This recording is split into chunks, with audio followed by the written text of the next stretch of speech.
कार्यक्रम के पुण्यार्चक हैं श्री निर्मल कुमार जैन मोथिया, श्री जगदीश प्रसाद जी जैन, श्री विमलेश, श्रीमती उषा जैन मार्सेंस, श्री दिलीप कुमार जैन, श्री राजीव कुमार जैन बीडी, श्री भोलानाथ जी जैन सिंघई, श्री नीरज जी जैन। इसलिए देखो, समूह शरण में तीनों गतियों के जीव एक साथ बैठ करके जिनेंद्र भगवान की दिव्य ध्वनि का रसपान कर रहे हैं और सभी की विशुद्धि भिन्न भिन्न है। सभी एक ही समूह शरण में बैठे, एक ही आभा मंडल में बैठे और वहां पर सभी की विशुद्धि भिन्न भिन्न है। भगवान एक भाषा में बोल रहे हैं, लेकिन सबको अपनी अपनी भाषा में समझ आ रहा है। यदि इंग्लिश को जानने वाले वहां बैठे तो उनको इंग्लिश में समझ में आ रहा, यदि वहां पर संस्कृत के ज्ञाता बैठे तो उन्हें संस्कृत में समझ में आ रहा, और जो प्राकृत के, हिंदी के, उर्दू के, तमिल के, जो भी कन्नड़ भाषी जो बैठे उनको उनकी भाषा में समझ में आ रहा। क्यों? ये भगवान की विशुद्धि का प्रवाह है। और जो वहां पर मूक पशु बैठे उन्हें उन त्रियंचों की भाषा में समझ में आ रहा। विचार कीजिए, हमारे और आपके अंदर इतनी विशुद्धि नहीं हुआ, तीनों गतियों के जीव एक साथ बैठ करके जिनवाणी रसपान कर सकते हैं। हमारे और आपके अंदर वो है पात्रता नहीं कि हम तीन स्थानों के लोग अपने घर में रहने वाले एक परिवार के तीन प्राणी एक साथ भोजन कर लें। छोटा भाई अलग, बड़ा भाई अलग और बीच वाला अलग। क्यों? ये तुम्हारी विशुद्धि, तुम्हारी आभा मंडल का प्रभाव है। प्रभु के आभा मंडल का प्रभाव तो देखो, तीनों जगह के, तीनों गतियों के प्राणी एक साथ बैठ करके जिनवाणी का रसमान कर रहे हैं, आत्मा का भोजन कर रहे हैं और आनंदित हो रहे हैं। देखो, गाय दौड़ दौड़ करके जा रही है। क्यों? चमड़ी गाय जिसे अपने बाल बहुत प्रिय होता है, प्राण छोड़ देगी। चमड़ी गाय प्राण छोड़ देगी, पर अपने बालों को सबसे पहले यदि किसी की रक्षा करेगी तो वो अपने बालों की रक्षा करेगी। और वह चमड़ी गाय दौड़ के जा रही है क्योंकि पीछे से शेर आ रहा है, और वह गाय दौड़ के जा रही है, लेकिन झाड़ियां मिल गई और झाड़ियों में बाल उलझ गए हैं। पीछे से शेर आता है क्योंकि वहां पर समोसरण में महावीर स्वामी बैठे हुए हैं। शेर दौड़ करके आता है, उस शेर की विशुद्धि देखिए। और शेर अपने पंजों से उस चमड़ी गाय के बाल झाड़ियों से निकाल रहा, और जैसे ही बाल निकाले तो एक गाय और शेर एक साथ समोसरण में पहुंच गए, और समोसरण से फिर पुनः बाहर निकले तो एक साथ एक ही घाट पर दोनों एक ही जगह पानी पी रहे। बताओ ये किसका प्रभाव है? ये प्रभु के आभा मंडल का प्रभाव है। जो जन्मजात बैर होता है, सांप का और मेढक का जन्मजात बैर है, सांप का और नेवला का। जहां मेढक दिखेगा सांप वहां आएगा और उसका भक्षण कर लेगा। लेकिन महावीर स्वामी के समोसरण का प्रभाव तो देखो, सांप के अंदर विशुद्धि जाग गई।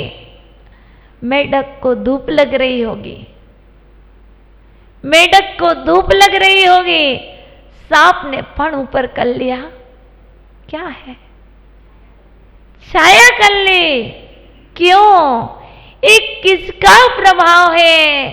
विचार कीजिए, आप परमात्मा के चरणों में आए हैं, आप भक्तामृत स्त्रोत के शरण में आए हैं, आप मानतुंग स्वामी की छाया को अपने मस्तिष्क पर धारण करे हैं, आप 24 तीर्थंकरों की बीतरागी प्रभु की छाया को अपने मस्तिष्क पर धारण किए हैं।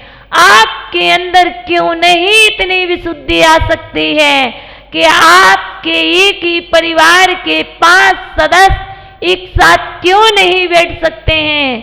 बैठ सकते हैं। आवश्यकता है आपको अपनी अपनी विशुद्धि को जगाने की।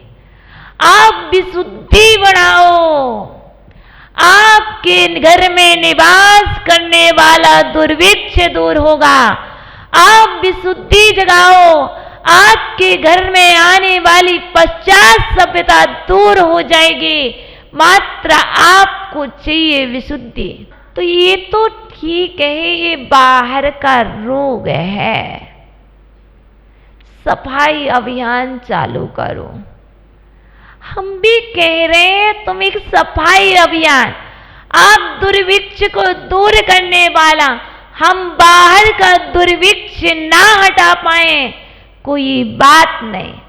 आप सबसे पहले अपने अंदर का दुर्भिक्ष दूर कीजिए। इस भक्तामृत स्त्रोत के 34 नंबर और 35 नंबर काव्य में वह सामर्थ्य है। सबसे पहले आप अपने अंदर में बैठा हुआ दुर्भिक्ष दूर कीजिए, उसके बाद आप अपने परिवार का दुर्भिक्ष। दुर्भिक्ष क्या है? नकारात्मक ऊर्जा, नेगेटिव सोच। बाहर से जो नेगेटिव सोच लाई जा रही है, चाहे वह बाहर से मोबाइल के माध्यम से आए, चाहे वह फेसबुक के माध्यम से आए, चाहे वो इंस्टाग्राम के माध्यम से आए, चाहे वो टेलीग्राम के माध्यम से, ना जाने कहां कहां से आपके अंदर में जो दुर्भिक्ष आ रहा है, उस दुर्भिक्ष को दूर करने के लिए सबसे पहले चाहिए, माँ पास्ता नहीं छोड़ रहा बच्चे को पास्ता फ्रूट बहुत अच्छा लग रहा है। क्यों? क्योंकि आप घर में बना करके नहीं दे रही हो, इसलिए। बच्चे को मैगी अच्छी लग रही है, बच्चे को चाउमीन अच्छी लग रही है। क्यों? माँ आप अपने हाथों से दो बना के आप घर पर चाउमीन बना लीजिए, आप घर में नूडल्स बना लीजिए। कैसे नहीं, आपका बच्चा अपने हाथ का होगा।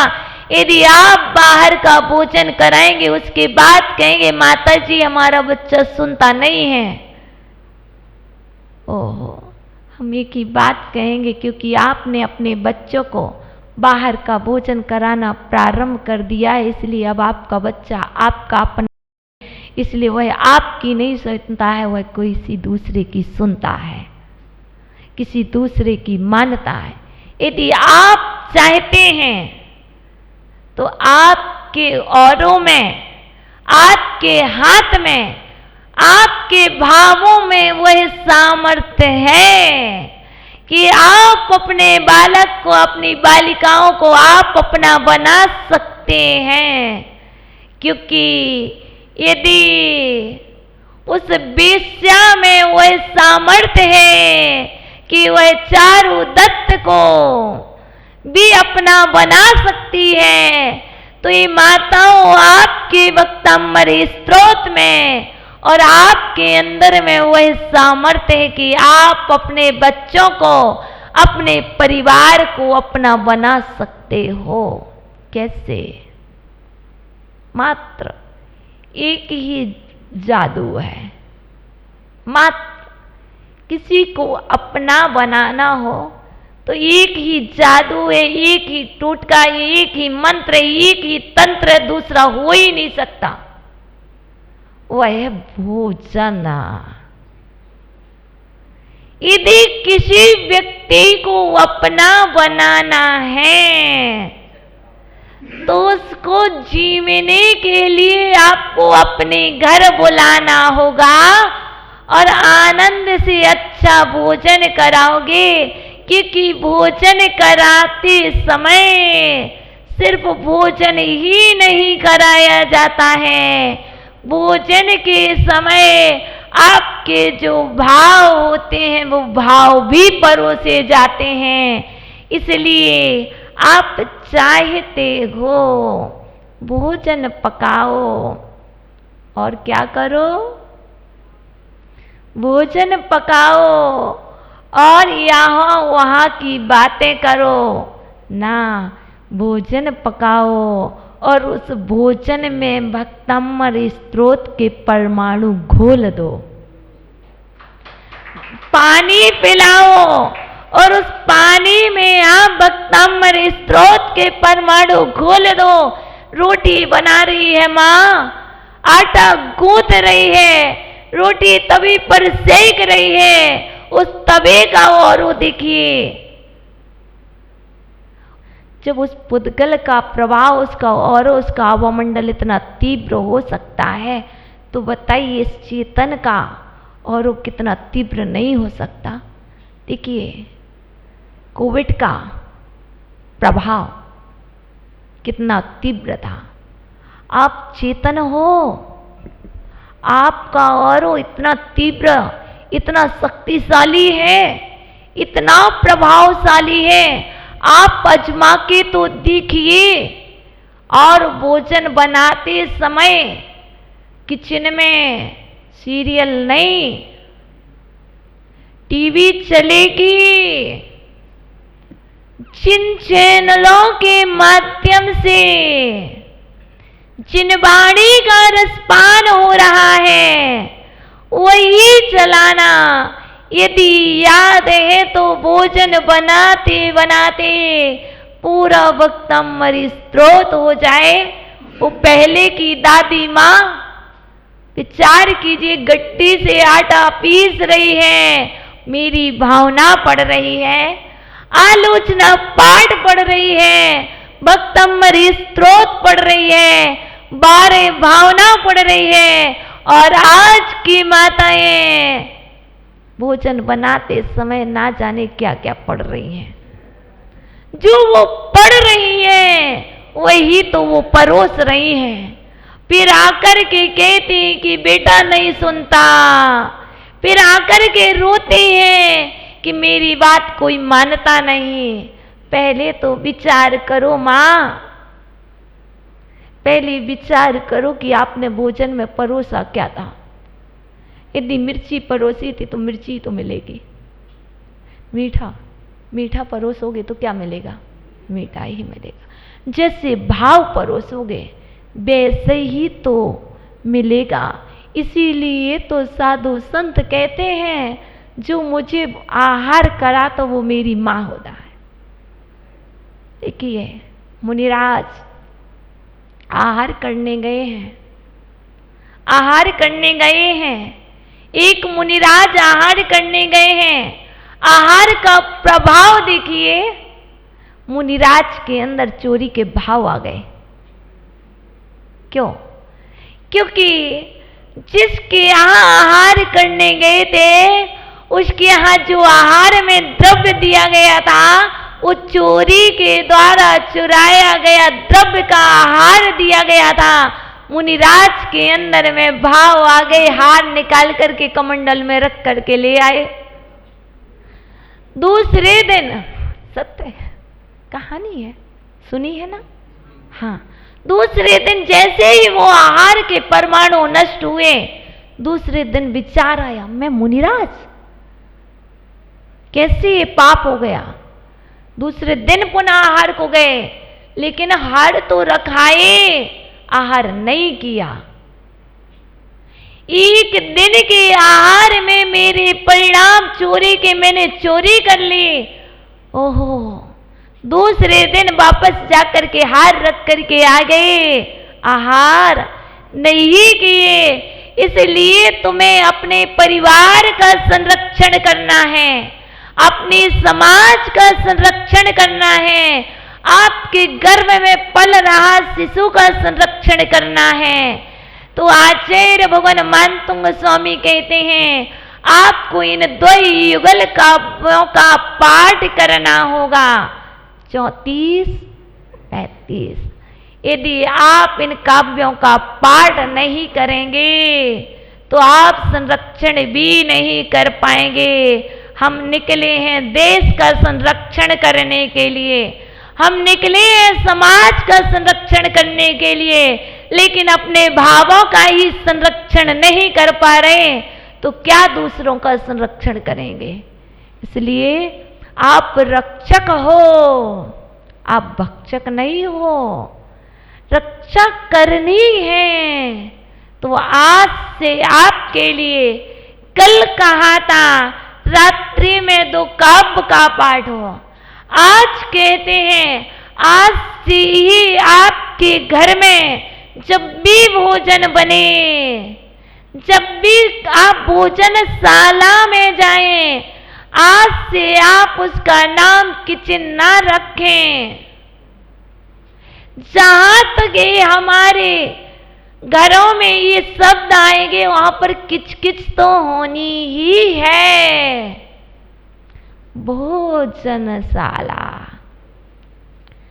जिस भोजनशाला में भजन चलते हैं, जहां पर स्तुतियां होती हैं, जहां पर स्तोत्र होते हैं, वहां का और उस परिवार का परिवेश अलग ही कुछ होता है। इसलिए आज से आपकी भोजनशाला में भक्तमर स्तोत्र की आवाज गूंजना चाहिए।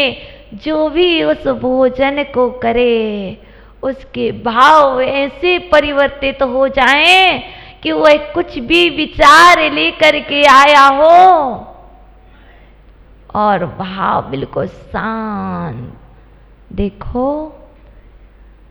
देखो, राम को देखो, सीता को देखो और लक्ष्मण अनुज भ्राता को देखो।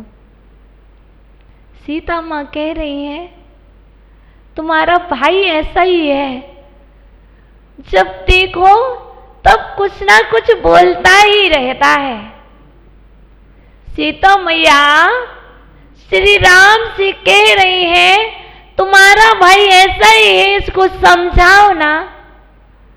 लेकिन श्री राम सीता माँ की नहीं सुनते, क्या कहते हैं, रुको, भाई ऐसा नहीं है। इस भूमि का प्रभाव, इस भूमि का आभा मंडल ऐसा है। इस कार्यक्रम के पुण्यार्चक थे श्री निर्मल कुमार जैन मोथिया, श्री जगदीश प्रसाद जी जैन, श्री विमलेश, श्रीमती उषा जैन मार्सेंस, श्री दिलीप कुमार जैन, श्री राजीव कुमार जैन बीडी, श्री भोलानाथ जी जैन सिंघई, श्री नीरज जी जैन।